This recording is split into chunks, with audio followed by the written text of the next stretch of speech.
Okay, hang on. I can just open Dragon's Dog. Yeah, this episode is going to be Cole narrating his current playthrough of Dragon's Dogma.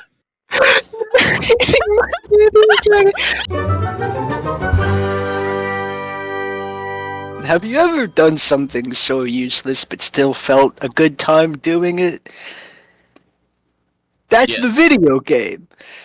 Welcome to the podcast. I mean, yeah, I know that's Welcome every to the video game. podcast. I'm Melina. I'm Peter. I'm Cole. Hi. You are more than just Cole. You are also talking about Dragon's Dogma this episode. Yeah. The rest of us will listen. It's gonna be episode 1 all over again. Yep. We're already nostalgia baiting you. Already nostalgia baiting. Dragon's Dogma did come out in like 2012. So maybe we actually are a little bit, but probably not, considering the amount of people I know who played the game. I haven't. There are. I know. There are several topics I wrote down in my part of the list that are just things that I will achieve some kind of molecular harmonization through sheer excitement by talking about, and this is one of them. Okay. Molecular away then. Tell me what this dogma of dragons is. Begin the vibration.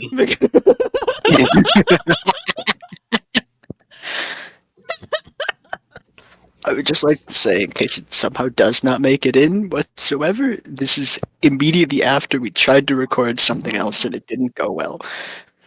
It's been almost an hour.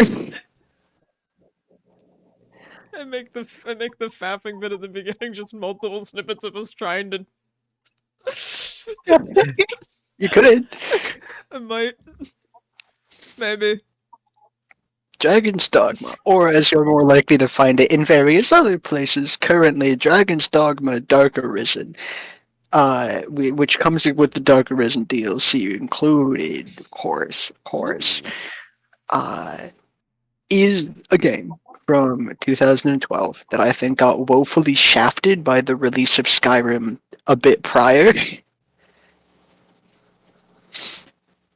Which is weird, because they really are not all that similar in terms of, like, actual gameplay. Not in the slightest. So if you have ever played something like Devil May Cry, or to be more particular, if you've played Monster Hunter, you get a gist. I'm not talking to you. Wow. It is, yeah, no, now that I think about it, it is very much like Monster Hunter in terms of gameplay. It is very Monster Hunter. You leap onto the monsters, you cling onto them, you cut at them, various bits of them fly off, which debilitates them, or sometimes debilitates you if you, like, unplug its face and it vomits all over you or something. Whole kinds of stuff happen. The plot, though, is something that I particularly like in Dragon's Dogma. The majority of the development effort, I think it's quite clear, went to the environment and the various interactions between the player and the monster and your abilities and the various monsters, which honestly is where the game shines a lot of the time. It's just absolutely stellar. Dragon's Dogma Dark Arisen does not cost much money, I should know. I've bought it 3 times on 3 different platforms. Jesus. Once on the Xbox 360, another time on the Windows PC, and the third time is on the Nintendo Switch. I love this game quite a lot.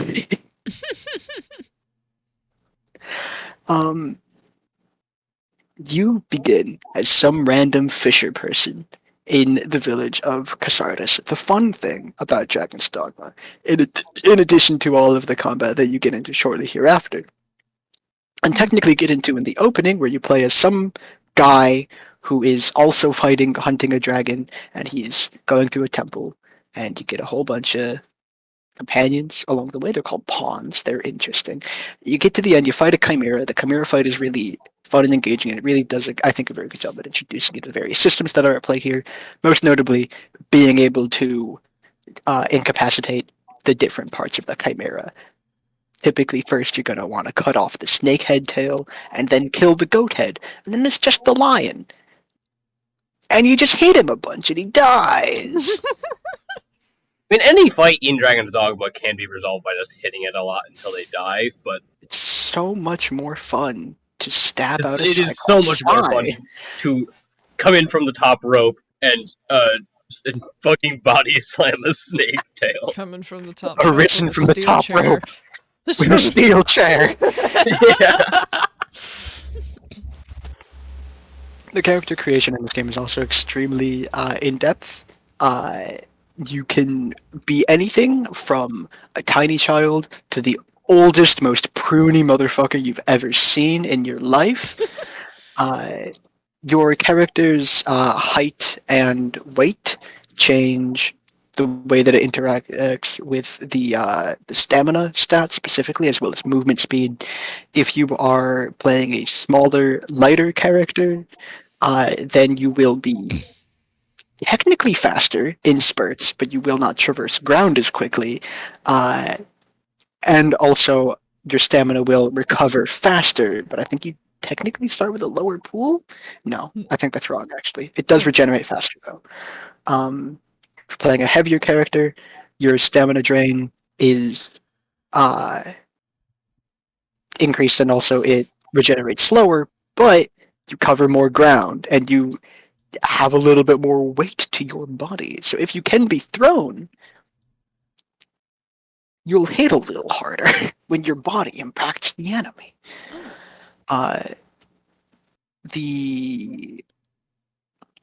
The thing that I find particularly interesting about it is the way in which these character options are then integrated to the resulting relations to the other characters, because the essentially inciting incident of Dragon's Dogma is your village is attacked by a dragon, believe it or not, and a whole bunch of guards are recently at your village to recruit people because a dragon has been sighted, and then that very dragon shows up, roasts most of the soldiers, and lands on the beach and starts destroying things.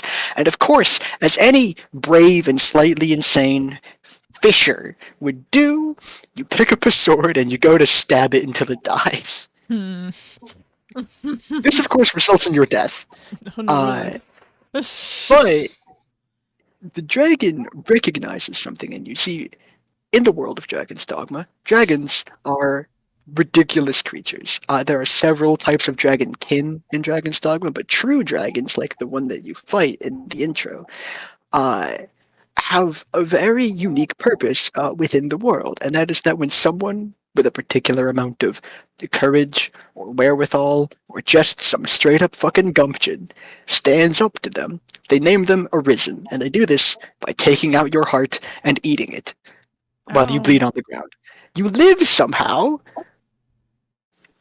and this also grants you the title of Arisen. It was a generally well-respected figure in the Duchy of Grancis, where Dragon's Dogma takes place. Hmm. The thing about being an Arisen is that you can't actually die. You are literally canonically immortal. You will not age from the point your heart was taken out. You will not but you can still get sick and suffer, and you do kind of die, but you get back up eventually. It's not permanent. Yeah. The people who serve you, the pawns, also have this. Pawns come from a place called the Rift, or maybe beyond the Rift. It is uncertain exactly. And they are noted as sort of lacking ambition, lacking drive, lacking will is the way that the game phrases it. And this isn't in a like they're unmotivated and they don't want to do anything way.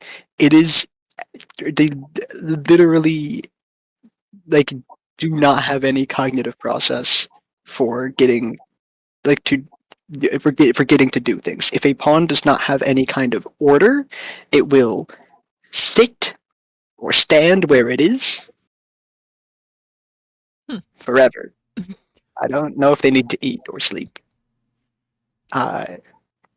I'm Presumably, sure they're yes, because they fine. seem to just have like normal human physiology. I'm sure they're fine. Just leave them without food or water for like 2 weeks. They'll be fine. Uh, so you go. The plot of the game is technically very simple. After this point, you go to Granzus. You join the worm hunt. You join the dragon hunt. You're sent on a variety of different errands. You uncover a cult called Salvation that believes the dragon to be their salvation. Uh, that wants the entire world to drown in dragon fire. A whole variety of events occur where you're just like not only trying to deal with the fact that there's a dragon happening, but also several other problems all at once. Uh, it takes a while to join the like official worm hunt because the Duke is an asshole who wants you to prove yourself first. The Duke, it's worth noting, is also in Arisen. He fought a dragon in the past and supposedly vanquished it. He is not himself participating in the worm hunt for whatever reason. We'll come back to that. Uh, you also run into another former Arisen just called the Dragon Forged who lives in a hill in a cave, and he gives you some advice at one point in time. Um, you do a whole bunch of miscellaneous stuff while you're dealing with the Cult of Salvation. You're trying to get rid of its influence. You're trying to get rid of its leadership. You're also dealing with the Dragon Hunt and all these like weird political foibles of the Duke and the Duchy. Until eventually you do get to fight the dragon itself. And in a fight with the dragon, it flees at one point, seeing that you are now worthy for an actual fight, and it tells you specifically to come to a mountain pass to fight it. And you go there, and you find out that the dragon has taken your beloved. Your beloved is the character in game that you have the highest amount of approval rating with. This is not a mechanic the game discloses to you before this point in time. Oh. So it could be literally anybody. What? More often than not, it ends up being a random shopkeeper because you interact with them the most. I have a question. Yes. What if everyone hates you? Does it take the person that hates you the least? Yes. That's really funny to me. Just, I've taken your beloved. You mean the guy that like tolerates me a little?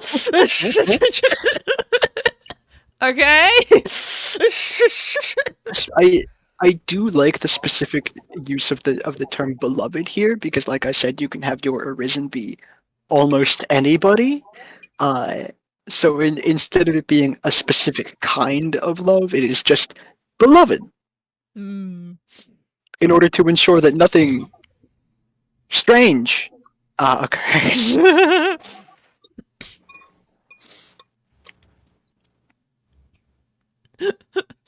It would be really weird and bizarre if it was explicitly romantic love and your Arisen was an elderly person and your beloved ended up being Celine, who is like, I don't know, maybe 14. It would also be weird if it was the other way around. It would also be weird if it was Like the other way around. if you were a child and your beloved was some old shopkeeper guy. It's just like, oh. Hey, wait a minute, hold on. No. Because it's not. I assume your beloved cannot be a pawn. Your beloved cannot be a pawn. Hmm. Unfortunately. It is presumed that pawns can and do feel all the various kinds of emotions that come with being alive. They just very specifically lack will. Whatever the fuck that means in the context of the world of Dragons Dogma. It seems to be just like that they will not do anything if you don't tell them to do anything. They'll just stand there, is what it seems to be. But also we do see pawns multiple times sort of take up tasks of their own will, so to say. So it is weird and confusing and doesn't quite make complete sense, which is the case for everything with all of the pawns constantly. Oh. It's essentially like the idea of pawns lacking will is mostly used to justify the game mechanic where you can tweak your pawn's personality and have them behave differently in combat scenarios and like order them around and like it's used to justify like why they listen to you still even if you're a complete piece of shit. Mm. Gotcha. You go to the dragon. The dragon at this conjunction gives you a choice. That choice is you can sacrifice your beloved and gain essentially a wish to do whatever you want with unimaginable wealth, power, a shack in the woods. It's yours, my friend, as long as you sacrifice your loved one. Or you can fight and kill the dragon and get your heart back. But if you do that, then that means that all of the hearts the dragon has swallowed also go back to their previous owners, and they will age rapidly to the point in time in which how old they should be. If you take the option where the dragon eats your loved one, you do get a unique game over. Hmm. That's it, though. There are several other unique game overs that happen immediately hereafter. Not immediately hereafter, but shortly thereafter. You fight the dragon, you win, and you find out very quickly afterwards that Dragon Forged is now dead, aged to dust, just completely gone. The Duke of Grancis, that asshole, sacrificed his true beloved years ago to become the Duke of Grancis. Which is probably why he's not super involved in the dragon hunt, and also why he seems to hate his current wife. He doesn't. And when you re-enter the city, he emerges from the Duke's grounds, accusing you of all kinds of horrific crimes that you're maybe technically guilty of. I don't know what you're talking about. And then also dies of old age. He aged rapidly as well. Not to dust, but he's very old now.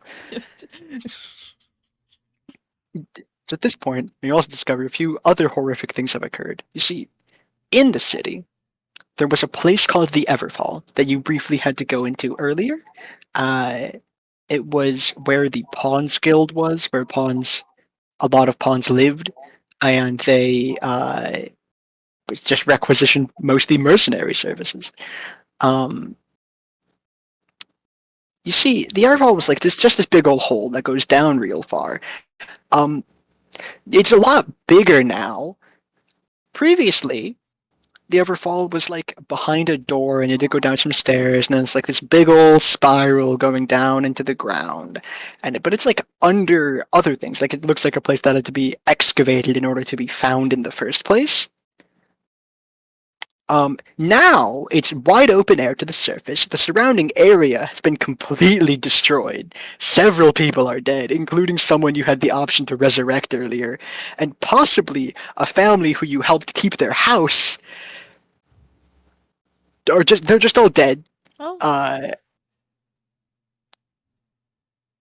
And so, of course, coinciding with the dragon's death is when the Everfall opened and a whole bunch of horrific things happened nearby it, and also all of the monsters in the world are now significantly more powerful.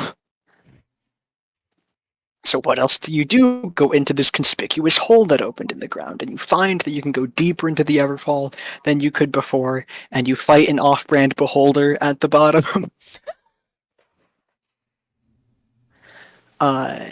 And it's here where you find something very, very strange and interesting. Here, you get sent into some kind of cosmic realm, presumably the Rift, where you fight the guy you played in the prologue. Oh. And a whole bunch of information gets revealed to you very quickly here. This guy is now the Seneschal. The Seneschal is God. There is a religion in the land of Grancis that is just called the Faith, and they worship a figure called the Seneschal, although the Seneschal here seems to make the distinction that he is not the Seneschal of that myth. That's just the title he has. Mm. it is revealed to you at this point in time that the existence of the seneschal, all these things with the dragons and the arisen, and all this nonsense is all a part of the ever-turning wheel, this grand cycle that happens again and again and again and again. Um, and the seneschal gives you two paths, multiple paths here to choose from. More than two, I realized. There's many. When you first enter the area and you walk a while, you are given an illusion of Casardis, of your home fishing village, where you can live in peace and harmony, knowing it's not real, but I don't have to kill any people here. Less blood on my hands. There you go. That's another unique game over. There's a third one immediately hereafter, where you choose to fight the seneschal. You break from the illusion. You fight the seneschal, and if you lose, you fall out of the rift. And as you're falling, you turn into the next dragon. Oh. And the whole thing continues. If you kill the seneschal, then you become the seneschal, and now you're condemned to the same fate that he was condemned to, which was to really just sit here forever. Oh. You can enter Casardis and the capital town of Granzis as like a little ghost and witness things, but you can't interact with anything. You can't do anything. And it's at this point, if you have the dagger called Godsbane, and not the sword Godsbane, the dagger Godsbane, I believe, you can kill yourself. Oh. Presumably, your death here, with no one to take the place of Seneschal, ends the cycle completely. Your pawn, your main pawn, partway through the game, you create a pawn as well. It's your main buddy. Friend. Falls from the sky, and as they fall into the waters of Casardis, they take on your visage. They become you, in form only. And your beloved, who after you kill the dragon, moves into your house. I'm here now. I feel safer there. So you killing the dragon for me means that we're roommates now, right? Yeah, okay, cool. I'm gonna... And upon seeing someone who looks exactly like you fall into the water, they run outside and they see you there, and it's a little bittersweet, because you're dead. But depending on who exactly your beloved is, they may or may not believe that the pawn is you. There are two specific exemptions to them believing that the pawn is you, and that is Kina, who is someone very important from the earlier parts of the game, will know, and also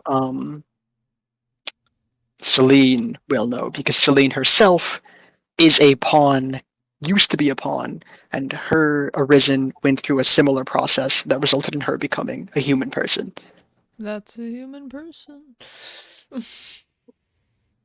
So the reason as to why there's a little quote that shows up at the beginning of Dragon's Dogma after you beat the initial tutorial that reads, "The delight and ever novel pleasure of a useless occupation." That's the thing the intro was. Sorta. Kinda. Yeah. Yeah. And it is the game in microcosm to an extent, because being the Arisen is fucking pointless. It's all a part of this giant grand cycle that theoretically no one can do anything to prevent in any significant manner. Who even says that there's just one kind of seneschal?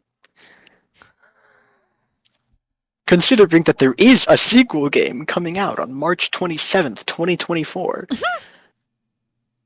there may be more than one. There may be multiple cycles all throughout the world.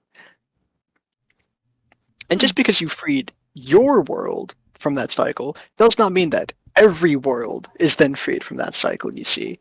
Because the rift itself is used in universe to reach into other worlds, and pawns are uniquely able to access it because they're beings of the rift. But in the original plans for Dragon's Dogma was some kind of fucked up eldritch location connected to the moon that would allow players using the internet connectivity to do some wild shit.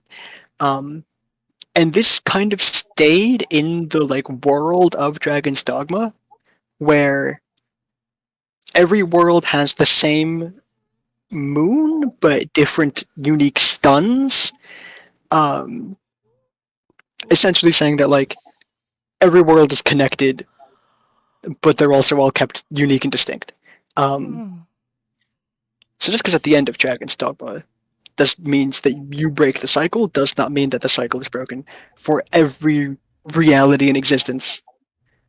Just yours is free. What if you blow up the moon? Oh, that's actually the fun part. Oh no. That's what it was like in development, but in the actual game of Dragon's Dogma, there is not a moon. Oh. Grancis does not have a moon, or at least not specifically Grancis, but like the world of Dragon's Dogma does not seem to have a moon at all, which is probably part of the reason as to why it's so fucking dark at night. You can't see anything. Is there like, does the water have waves in it?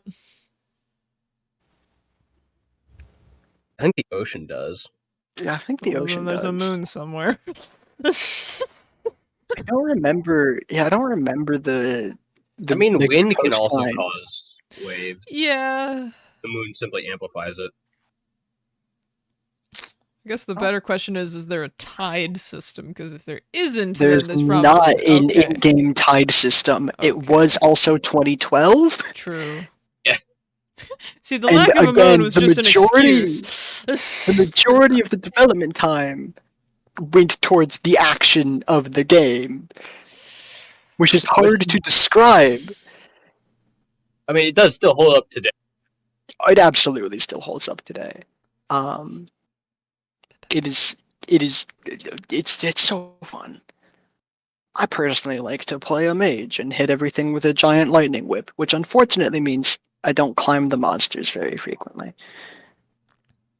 Which is why, in a different save, in a different playthrough of the game, when I restarted. I've only beaten the game one time since the last time I talked to you guys about it, which was specifically when the last time I showed it to you, Alina, was like, I showed it to you once. Yeah, you might not remember because it was like a long time ago. I remember it very vaguely, but I remember it. It was you were running around the town and stuff, and then there was a thing in the sky. Yeah, the thing in the sky was the dragon falling out of the sky. Yeah. And there's a point I realized I forgot to come across in the beginning, which is after character creation. Realized I never ended up talking about who Kina is, and she's kind of important. Kina is a character who is quite worried over the Arisen's state after you get killed by a dragon. She's talking to her dad, who is the elder of the village, and she's like the wounds have healed. Their heart isn't beating. And it's at that point where you wake up in the sick room and you walk outside. Hina is very dedicated to trying to figure out like the various secrets of like the dragon and the Arisen and all this stuff because you and her are important to each other in some undefined, ambiguous manner. It can be in whatever manner you imagine it to be, because again, the Arisen can be whoever the fuck. Yeah. And there's one really clear. The use of like avoiding specific terms that relate to specific kinds of relationship in the voice acting specifically, because that's the stuff that's the hardest to redo. Yeah. You can rewrite text a lot easier.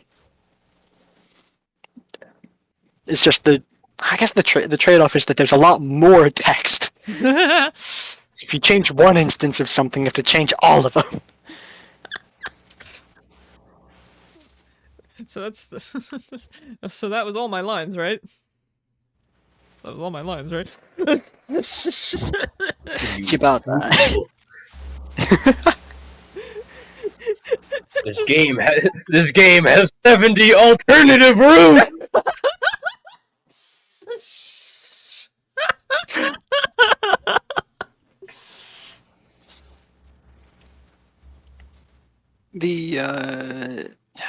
Yes, I haven't talked about the story of Dark Arisen at all, but that's because, in all honesty, the story of the Dark Arisen DLC loses my ability to comprehend it. I lose my ability to comprehend it every time I think about it. Oh. Entirely because it takes place entirely on a place called Bitter Black Isle, and I, in all honesty, when I played through Bitter Black Isle, just got too involved in the fact that it's essentially one giant mega dungeon to actually pay attention to the plot that was happening. All I remember about Bitter Black Isle is fucking hating it. It's very difficult. I never managed to kill death. Killing death is very hard. Well, Believe yeah, it or not. I would think so. It's death. I remember encountering death. I do not remember surviving that encounter. I think I just ran.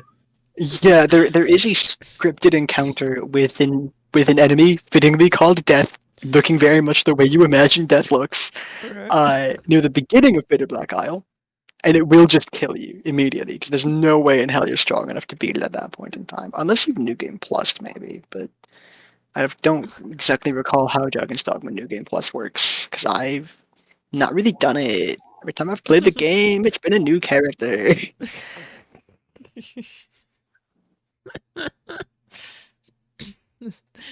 Hello, I am Death. I use the die spell. You're dead. That's basically how it goes. Yeah. I don't feel anything for the Dragons Dogma characters because they're not like they made no attempt to connect to me.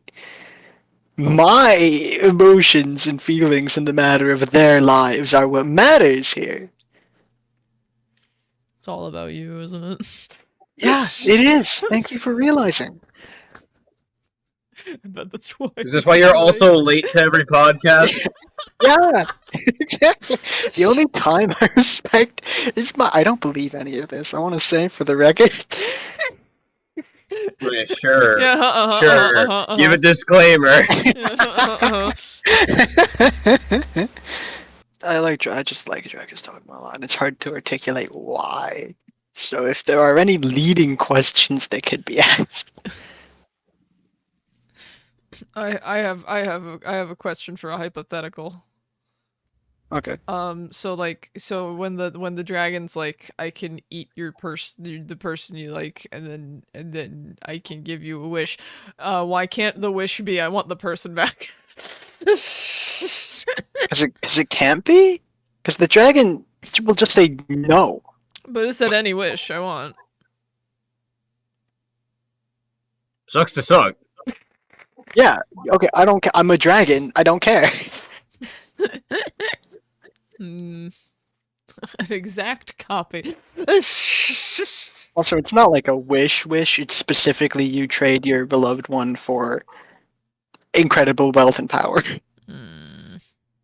What if I wish for the power to resurrect the person?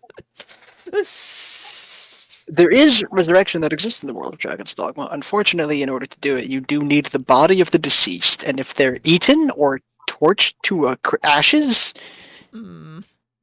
That's not really a body. It's bits of one. I don't think it counts. I'm pretty sure you need the whole body intact. Yarn. Alright. Fine. Ruin my fun hypothetical. I answered the question correctly. You could have been nicer about it. Never. Late to the podcast. Rude answers. What's next? Oh my goodness. Okay, so... No, I want...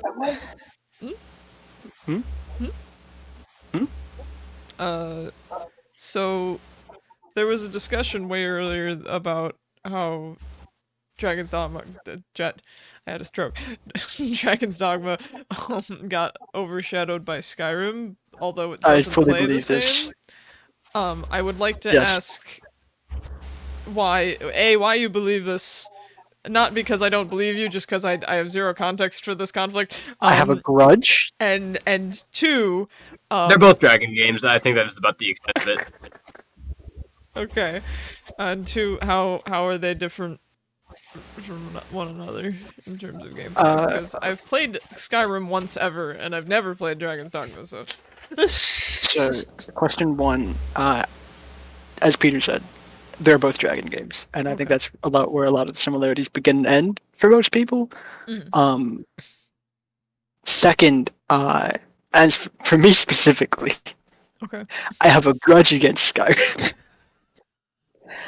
Okay. and I will take any opportunity to spew libel and or slander. So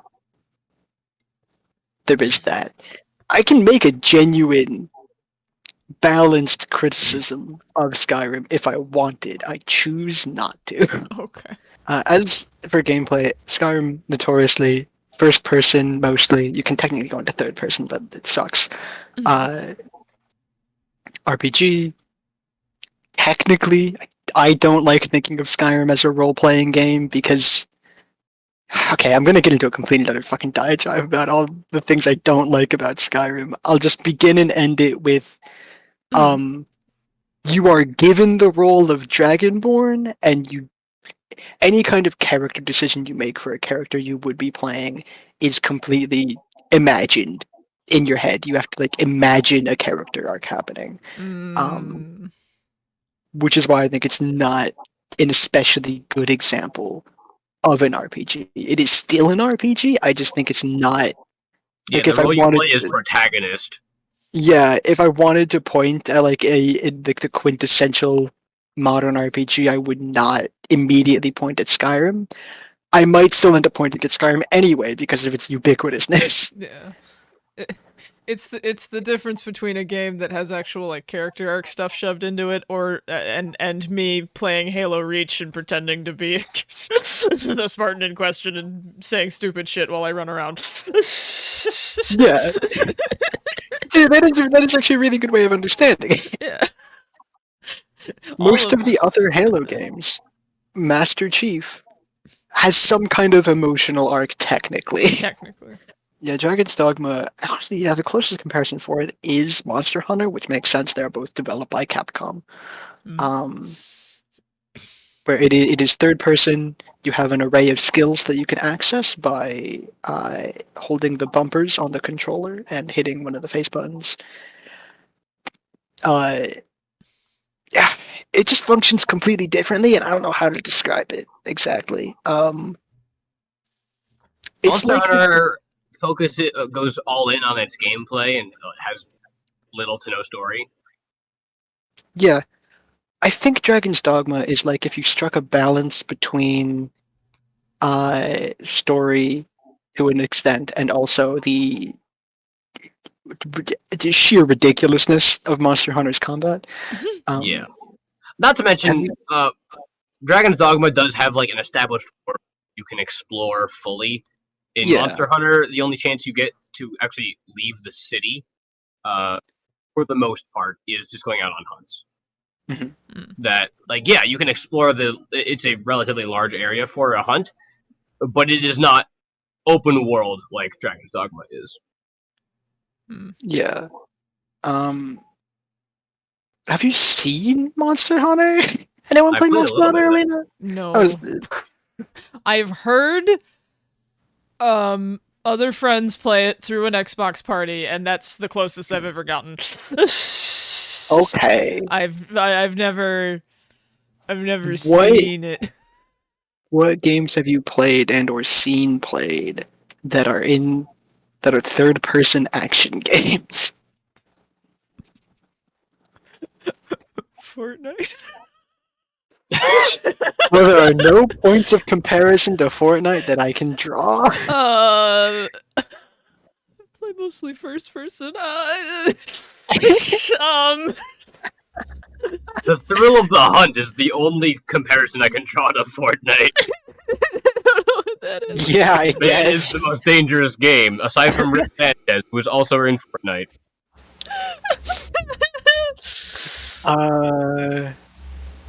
Yeah, I don't know. I don't know how to describe. I'm not very good at describing gameplay elements like this. It's okay.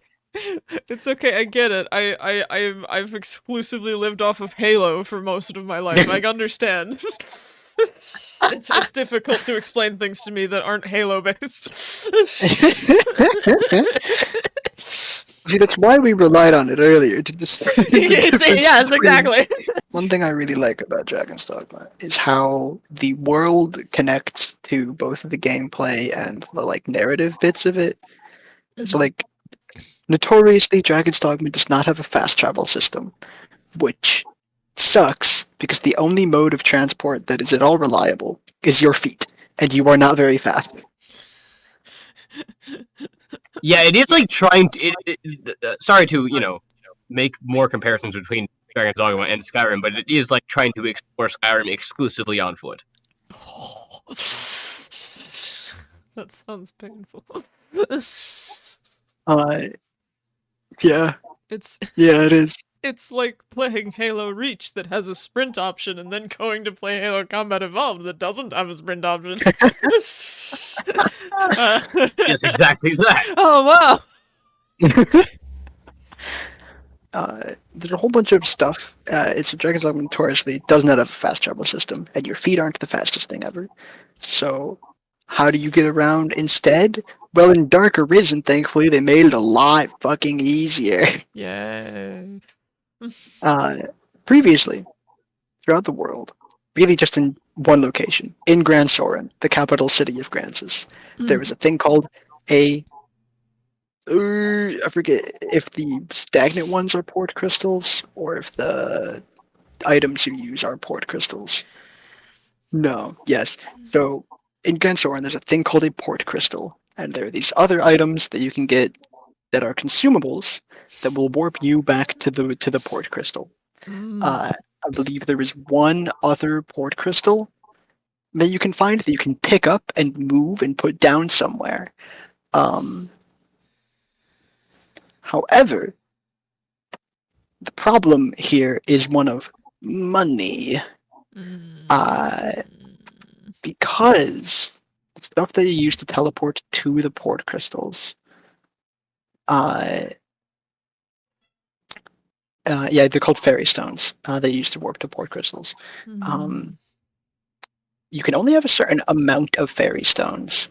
There's not that many that you can get at once, and they cost a lot of money to buy, so you have to be careful on when you use them. Are you absolutely certain that you don't want to just walk back?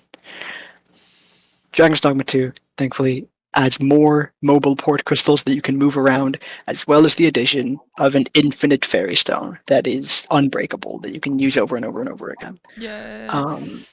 So that makes it a bit easier to get around, but it is still really hard to go anywhere. And the thing is, though, that all of these items aren't just like an abstraction of gameplay. They're all stuff that fully exists within the world. People will refer to port crystals. They'll talk about fairy stones. It's all stuff that people actively, you'll run into them talking about here or there. This is also the case with the items called wake stones that allow you to revive people. They're spoken of in a more like mythical, reverent tone because they are more rare. And there's not one just like in the middle of Grand Soren where everyone can fucking see it. There it is. Right But there. if you have a wake stone on if you have a completed wake stone on your person, because they do come in shards, then when you die, you don't have to like respawn somewhere else. You just kind of just wake back up again immediately. And these are all things that fully just exist in the world. And my favorite way with it, 'cause like I said before, the most of the development of Dragon's Dogma very, very clearly went to the interactions between the environment, your abilities, and the various monsters that exist. And there's a lot of really fun examples of this. There's the fight with a Hydra near the beginning of the game. You do not kill the Hydra, you are still way too low level for that, but you do manage to take off one of its heads. And that's a whole thing. There's several different ways to deal with the Hydra. If you're playing a more ranged class, you can of course stay back and try to snipe one of its heads by locking onto it. Or you can do the crazy ridiculous thing that you do if you're playing any class with a proper melee weapon and climb its neck. Get right up on top of there. It's the only reasonable option. Coming from the top rope with a steel chair. It's really hard to come in from the top rope on this giant Hydra, but you can sure try. Coming from the top neck with a steel chair? You can try to jump from one neck to another one. I don't recommend it. Why not? It sounds like a great idea. Because you'll probably fall and start dying. Well, it's a good thing I don't own the game and therefore can't do that to myself. You can grab harpies that exist. You can, if you get close enough to them, you can grab them and you can go for a short little ride. One of the best examples of this in the entire game is pretty soon after you meet the Duke for the first time properly, after you exit Grand Soren, you'll see a few soldiers fighting a griffin, and once the griffin loses a certain amount of its health, it will fly away. But if you grab onto the griffin before it flies away, you can get onto its back, and it will just take you somewhere. Most of the ways that your abilities interact with the environment and with the monsters is through doing various kinds of elemental damage, setting things on fire, setting things on lightning, setting things on ice. There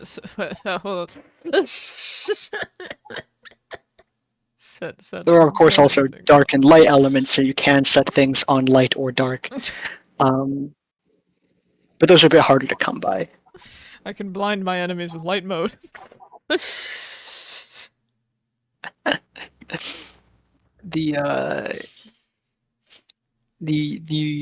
a lot of interactions that, of course, undead enemies have. If you cast light spells at them or you do light effects at them, there's an entire parry system that technically exists in the game. If you specifically play the class Mystic Knight, you gain the ability to, if you hit block at the right time, parry the enemy and like charge a super skill. Oh. It is a little ridiculous. The other ways in which you interact with stuff is, of course, through applying various kinds of knockback. Every kind of spell does some kind of physical knockback to most enemies, unless they're way too large. I mentioned before, there's tons of different kinds of Dragonkin. There are 3 specifically. There are Drake, there are Wyverns, and I forget the name of the third one. Woo! But of course, these enemies fly. So when they come down to do a claw attack, if you can grab onto them, you can go way up high into the air and probably fall and die, because grabbing onto something does drain your stamina. But if you manage to get onto its back, they're large enough that you can just stand up while you're up there. Oh. And just start stabbing at them. They will try and shake you off, because of course they will, but hey, Dragon's Dogma, I think, is truly incredible for the time that it was released, which is again 2012. Only like 11 years ago.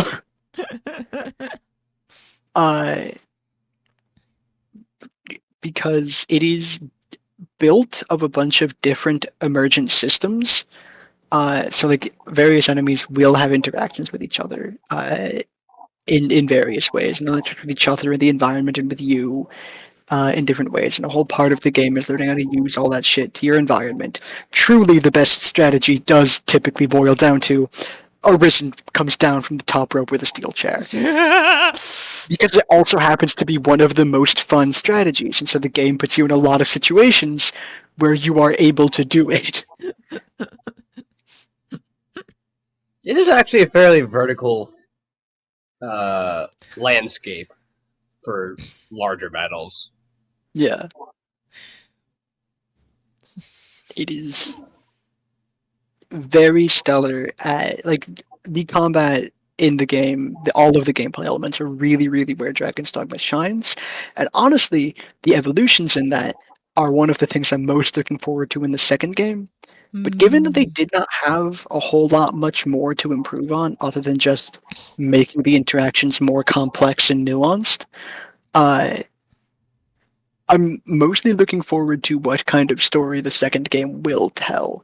Because a little known fact, there was a Dragon's Dogma MMO called Dragon's Dogma Online, and it did okay. It existed. It did fine, I think. It's hard for me to find a lot of concrete information on it. Here, let me try. I meant regarding its like popularity and success. Well, seeing as it's no longer a thing, presumably, Yeah. I think we can tell that it did eventually not do as great. As of 2019, the servers have been shut down. Yeah, they're only up for a few years. Yeah, it's up for like 4 years. Yeah, I think that is enough information about it, honestly, to know how well it did. Skyrim wins again. It's not fair, okay? I swear to God. Bethesda wove in some kind of fucked up dark magic into Skyrim that possesses you whenever you think about it, forcing you to re-download the game and or buy it again. I mean, there's a reason it's available on, what, 10 consoles? Yeah. 10 different versions of it are available on across several platforms. I never had this issue. I played it once and was like, eh. And then went on with my life. It has no effect on people who have played the game critically.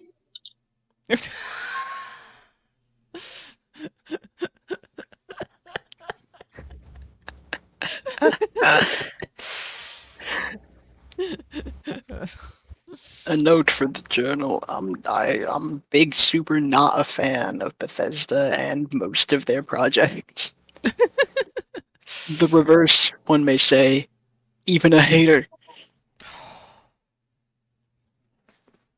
A hater. Although I don't actively go out of my way to hate most of them. Just Skyrim. Just Skyrim.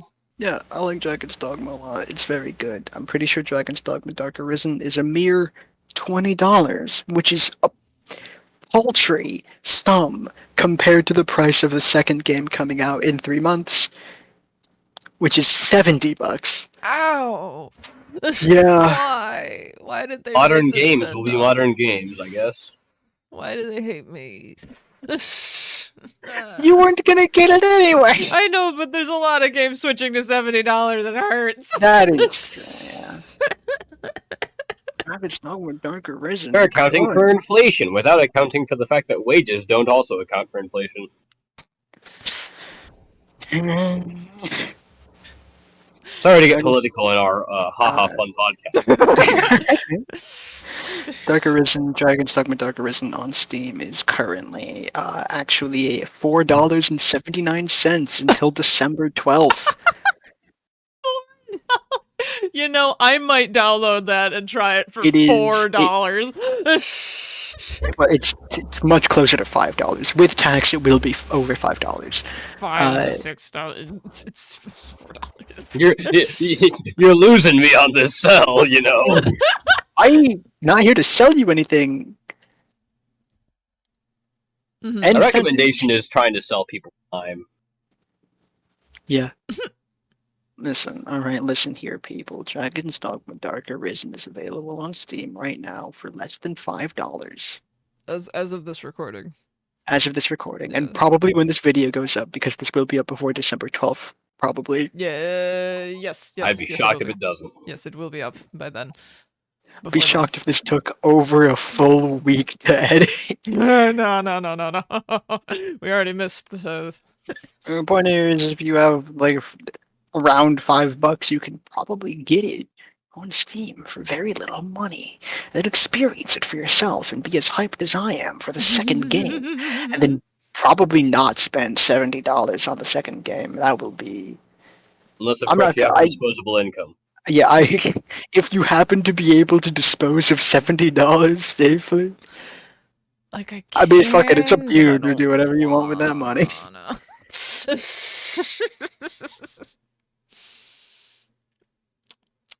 whatever y'all do That's with most of the those. things I have to say about the game right now. That are coherent thoughts. Everything else I have to say about the game is just like random animal noises. Random animal. Can you give us an example of this? I don't really want to. Okay. The noise that comes out of me when I think about these things is I don't know what it is. Okay. It's a noise, I guess. It is a noise. It's like a very high pitched scream.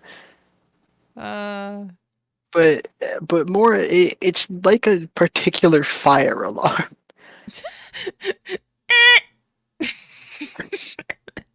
Yeah, but very prolonged, continuous.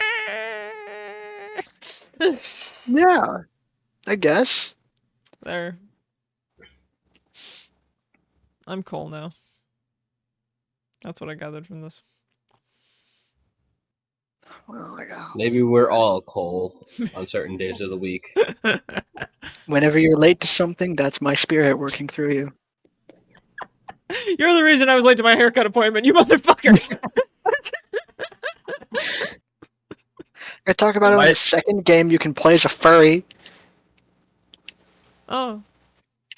That's it. End sentence. There's nothing there's nothing else. Can you They're specifically cat people. can you Here's a question. Can you mod Dragons Dogma or is it Oh, absolutely, yeah. Okay. I don't think there's no official mod support, but there is definitely mods for it. Okay. I don't think there's even a Steam workshop for it. You would have to go through Nexus. Okay. Like that obstacle.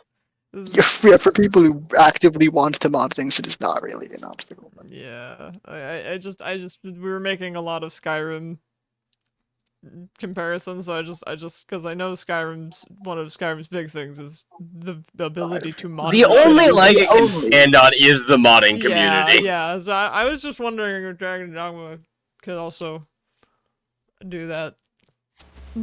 Which honestly, you really need mods. It is a solid game. Yeah. That's kind of the thing. If like Skyrim actively needs mods, I feel, to be a better game a lot of the time. Especially one of the mods that it needs is the unofficial bug patch. Yeah. Because Todd Howard refuses to play his games, first of all, and second of all, fix them. I don't think we can blame just Todd Howard for it. There's got to be other people at Bethesda leadership. As far as I'm aware, Todd Howard is like the only fucking person who makes the decisions at Bethesda. You know, I would believe it. He does seem like some kind of dark magician. Dark magician with not but an ego to his name. Not but an ego. I say competing in quotations. Can I make a suggestion for Peter to make sound so I can stop recording? We're stuck here forever until... There we go. I know the next topic of the podcast, and you don't. I guess there's only one way for you to find out, and that's to subscribe and then watch it when it comes out. Cool? Agree? Awesome.